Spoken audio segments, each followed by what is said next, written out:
Hi again. In Samuel Prideaux Tregelles' book on Daniel, we're in the third section of his chapter on the year-day system. In the last section, he dealt with the two most famous proof texts of the year-day system, Ezekiel chapter 4, Numbers chapter 14. Now he's talking about two other texts commonly used. The third most popular reference point for the year-day theory is the 70 weeks of Daniel chapter 9.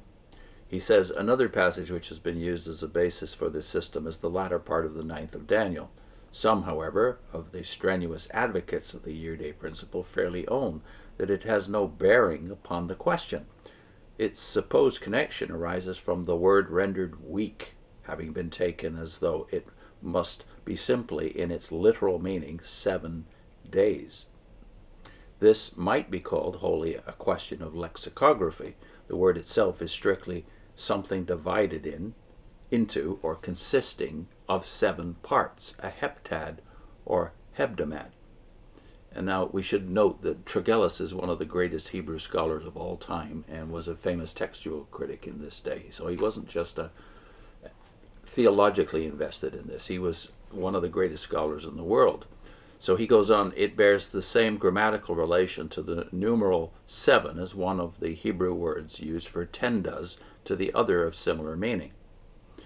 Gesenius was one of the most, maybe even a more famous Hebrew scholar of that day. Gesenius simply defines its meaning to be a septenary number. He then speaks of its use as applied sometimes to days, sometimes to years. The word itself, however, defines nothing as to the denomination to which it belongs, whether the one or the other. In Ezekiel chapter 45, verse 21, it is used almost entirely like a numeral, standing with a feminine plural termination in connection with a masculine noun, according to the peculiar usage of numerals in Hebrew and the cognate languages. And this passage is important as showing its use. It is not to be denied, nor yet to be wondered at, that it should be more often used of week than anything else, for this obvious reason, that of all things admitting a septenary division, there is nothing so often spoken of as a week. In this sense, however, it more commonly takes the feminine plural termination. These are the kind of subtleties only a Hebrew scholar would notice, of course.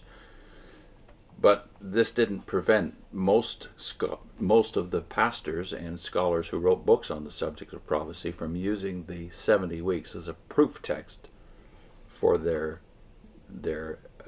common use of it, not just in the prophecy itself, but elsewhere. So Ezekiel, Numbers, and Daniel were lined up. And I've checked this in multiple sources. These three were lined up to prove that generally we should apply the year-day principle where prophecy speaks of days. So Tregelles goes on, in the present passage it takes its denomination from years, which had been previously mentioned in Daniel's prayer. Daniel had been praying to God and making confession on behalf of his people because he saw that the 70 years which had been denounced as the term of the captivity of Judah, denounced, and by the way in those days was used as a synonym for announce, that we in our common usage today. So which had been denounced or announced as the term of the captivity of Judah, the 70 years were then accomplished, and thus the denomination of years connects itself with the answer granted to him. He had made an inquiry about the accomplishment of 70 years. He receives an answer relative to 70 heptads of years, 70 sevens of years. The word has here the masculine plural termination, which may arise from year being feminine.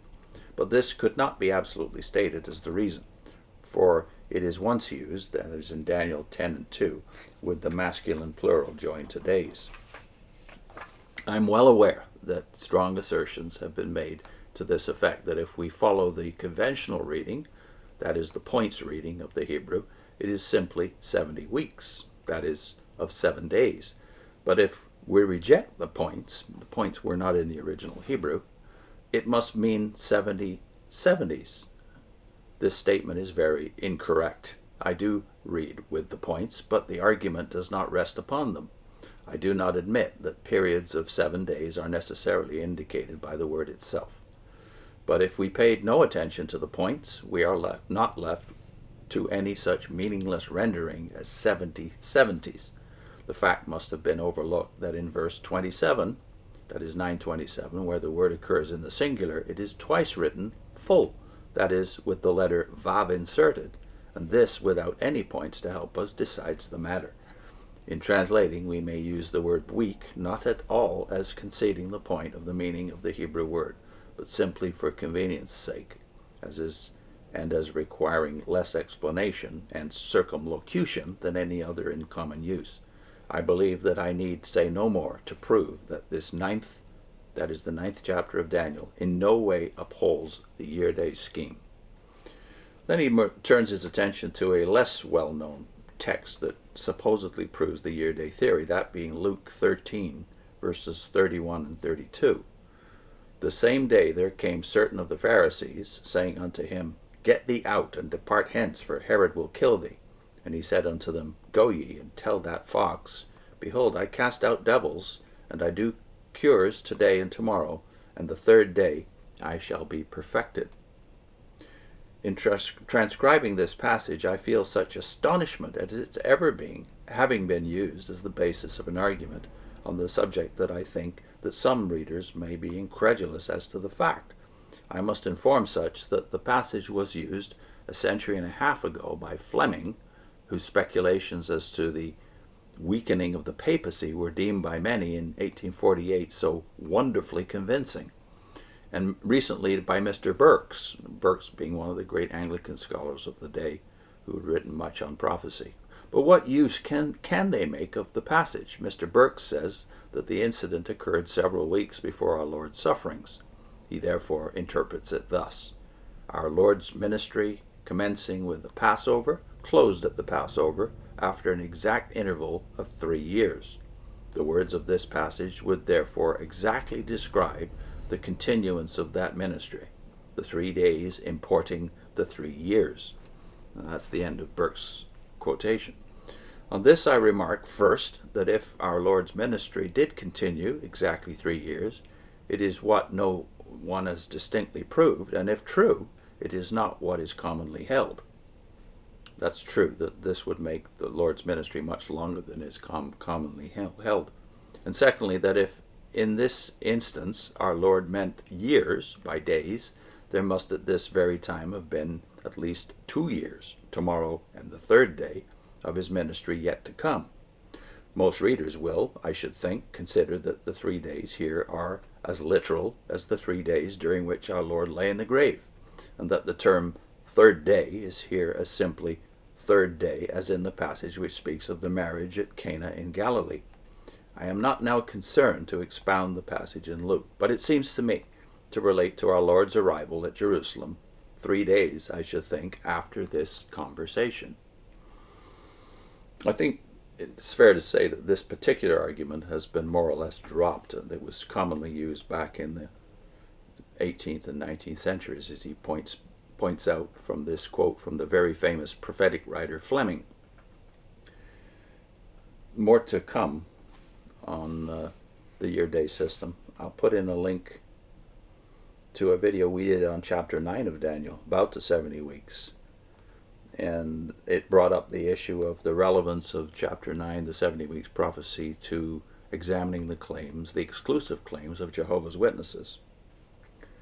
The 70 years and the 70 weeks of Daniel's time prophecy, they were literally fulfilled. That is, Jeremiah had prophesied that the exile and the dominion of Babylon in the Middle East would last 70 years, not 70 days.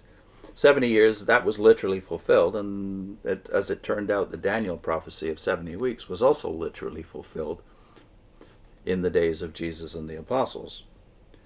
So if those literal prophecies came true, why not J.W. Org's prophecies? Daniel was proved, as Samuel had been before him, a prophet unto Jehovah by the fulfillment, the accurate fulfillment of his short-term prophecies. So 70 years is expired after he was dead. This 490 years, of course, of Daniel also expired after Daniel was dead. but their short-term prophecies were fulfilled as well to confirm them as prophets. And that led to, of course, the close observation and the writing down and examination of their long-term prophecies. So if that was the standard God used for Samuel and for Daniel and for Jeremiah, why not for the Watchtower? How do we examine the claims of an organization that claims to be God's, not just God's prophet, but God's sole prophet to their generation? I'll also put in a link to the Daniel playlist, which I think now is 6 or 7 dozen videos altogether. See you soon.